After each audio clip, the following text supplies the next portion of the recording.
കൊച്ചി നഗരത്തിൽ സർവീസ് തുടങ്ങിയ KSRTC city സർവീസുകൾക്ക് യാത്രക്കാരിൽ നിന്ന് മികച്ച പ്രതികരണം. ആദ്യ ദിവസം 26,000 യാത്രക്കാരാണ് തിരുക്കൊച്ചി സർവീസിൽ കയറിയത്.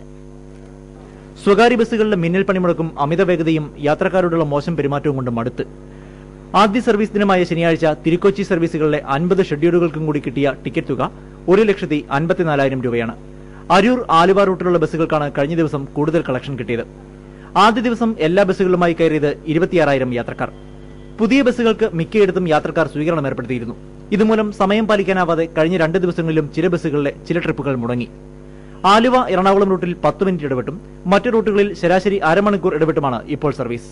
തിരുക്കൊച്ചി എന്ന് പേരിട്ടിരിക്കുന്ന ബസ്സുകൾ ഓർഡിനറി സർവീസുകളാണ്. എല്ലാ സ്റ്റോപ്പുകളിലും നിർത്തും. സാധാരണ നിരക്ക് മാത്രമാണ് ഈടാക്കുന്നത്. ഈ ബസ്സുകളിൽ വിദ്യാർത്ഥികൾക്ക് നിലവിലുള്ള മാനദണ്ഡമനുസരിച്ച് ചാർജ് ഇളവ് നൽകുമെന്ന് ഗതാഗത മന്ത്രി അറിയിച്ചിട്ടുണ്ട്. അതേസമയം ഉൾപ്രദേശങ്ങളിലേക്ക് കൂടി ഓരോ ട്രിപ്പെങ്കിലും അനുവദിക്കണമെന്നാവശ്യപ്പെട്ട് നിരവധി നിവേദനങ്ങളാണ് KSRTCക്ക് കിട്ടുന്നത്. ബൈപ്പാസ് വഴിയും തമ്മനം വഴിയും വൈറ്റില സർക്കുലർ ആരംഭിക്കണമെന്നും ആവശ്യമുണ്ട്. കൂടുതൽ ബസ്സുകൾ കിട്ടുന്നതനുസരിച്ച് ഇക്കാര്യം KSRTC പരിഗണിക്കുന്നുണ്ട്.